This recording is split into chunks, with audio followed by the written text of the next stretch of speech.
The line between fiction and reality is often razor thin. Stories have the power to transport us to different worlds, to make us feel emotions we never thought possible. But what happens when the boundary between the imagined and the real becomes indistinguishable? For Albert Fentress, that line vanished entirely on a humid summer night. It was a night that would forever blur the lines between his reality and the dark tales he was so engrossed in. A night when the horrifying narrative of Deliverance seeped into his reality, birthing a nightmare from the pages of a book. The story of Deliverance, with its raw depiction of human savagery, became more than just a tale for Fentress. It became a blueprint for his darkest desires. His victims, much like the characters he so closely identified with, were dragged into a horrifying ordeal. They were unsuspecting souls, caught in the web of a man who could no longer distinguish between the horrors of fiction and the sanctity of real life. This is the chilling tale of a man whose life became a gruesome echo of the fiction he consumed, leaving an indelible stain on the fabric of a community forever changed. The once peaceful neighborhood was now shrouded in fear and suspicion, its residents haunted by the knowledge that such darkness could exist so close to home. This is the story of Albert Fentress, the respected teacher who hid a monster within. By day, he was a figure of authority and trust, shaping young minds with knowledge and wisdom. But by night, he was consumed by the sinister narratives that fed his darkest fantasies. A man whose duality would shock a nation and force us to confront the darkness that can lurk beneath the surface of normalcy. His story serves as a grim reminder that sometimes the most terrifying monsters are not those we read about in books, but those who walk among us, hidden behind masks of normalcy and respectability. Albert Fentress was a pillar of his community. He was the kind of man everyone looked up to, a beacon of knowledge and kindness in a small town where everyone knew each other. A high school English teacher, he was admired for his dedication to his students and his passion for literature. His lessons were more than just about books. They were about life, morality, and the human condition. Students would often stay after class, eager to soak up more of his wisdom. He was a familiar face at local events, always ready with a kind word and a warm smile. Whether it was a town fair, a charity event, or a simple gathering at the local diner, Albert was there, bridging gaps and fostering a sense of community. But behind this facade of normalcy, a storm brewed. Beneath the surface of his seemingly perfect life, there were dark currents that no one could see. His outward appearance was a mask, hiding the turmoil within. Fentress harbored a dark obsession with James Dickey's novel, Deliverance. The book, with its themes of survival and primal instincts, resonated with him in a way that was both profound and disturbing. He saw himself in the characters, felt an unsettling kinship with their primal urges. The novel's depiction of man's descent into savagery struck a chord deep within him, awakening something he had long kept buried. He reread the book obsessively, the lines between fiction and reality blurring with each turn of the page. Each reading seemed to pull him further into its dark narrative, making it harder for him to distinguish between the world of the book and his own reality. Then came that fateful night, a night when the boundaries between his two worlds finally collapsed. The storm outside mirrored the chaos within him, setting the stage for the horrors that were about to unfold. A night mirroring the horrifying events of the book. A night that shattered the illusion of the respectable Mr. Fentress and revealed the monster lurking beneath.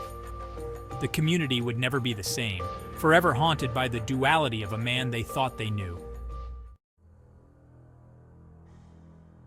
The details of that night are still shrouded in a chilling haze, pieced together from fragmented confessions and the traumatized accounts of the survivors. Fentress, fueled by alcohol and his twisted fantasies, ventured into the night, his mind a terrifying echo chamber of the novel he so closely clung to. His victims, two young couples on a camping trip, were unsuspecting prey. Fentress, mimicking the antagonists of Deliverance, subjected them to a night of unimaginable terror.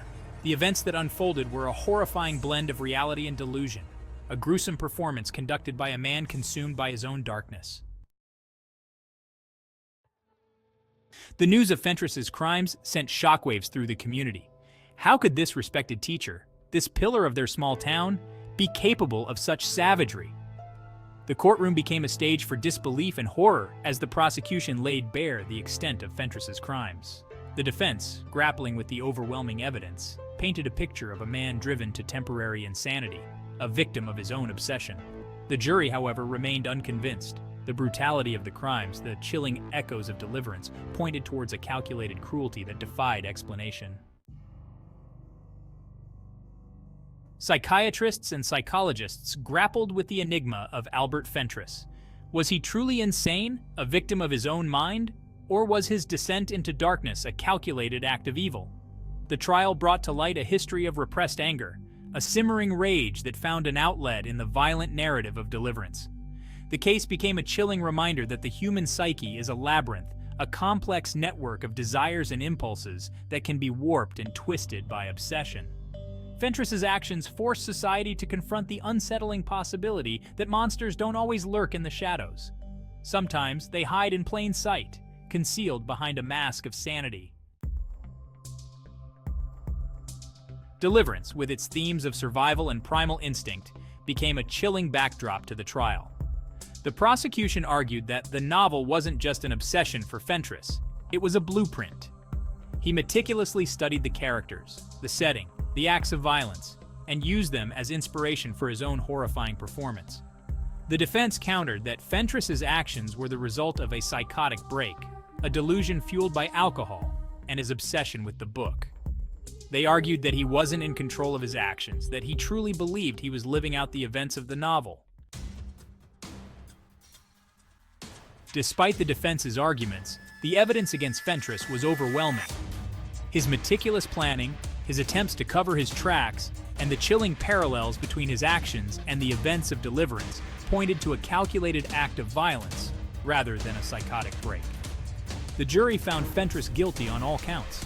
He was sentenced to life in prison, his name forever etched in the annals of true crime as a chilling example of the dark side of human nature. The impact of Fentress's crimes extended far beyond the courtroom. The community, once a place of trust and familiarity, was left reeling.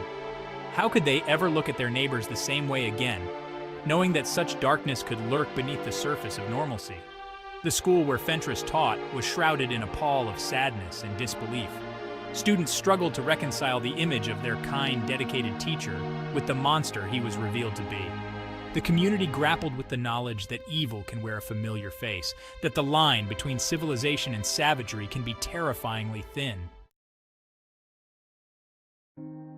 The scars of that summer night ran deep. The victims, forever marked by the trauma they endured, struggled to rebuild their lives. The families of those lost grappled with the senselessness of it all, their grief a constant reminder of the darkness that had touched their lives. And what of Albert Fentress? Did he ever feel remorse for his actions? Did he ever emerge from the delusion that led him down such a dark path? These questions lingered, unanswered, a testament to the enduring mystery of the human heart. The case of Albert Fentress serves as a chilling reminder of the abyss that exists within us all. His story is not just a tale of an individual succumbing to his darkest impulses, but a reflection of the potential for darkness that lies dormant in every human heart. It forces us to confront the uncomfortable truth that evil is not always easily identifiable, that it can hide behind masks of normalcy, waiting for the right moment to emerge. These masks can be worn by anyone, blending seamlessly into the fabric of society, making it all the more difficult to discern the true nature of those around us. It reminds us that the line between fiction and reality is permeable, that the stories we consume can have a profound impact on our thoughts and actions. The media we engage with, the books we read, and the movies we watch can shape our perceptions and influence our behavior in ways we might not even realize. This blurring of boundaries can sometimes lead us to question what is real and what is imagined.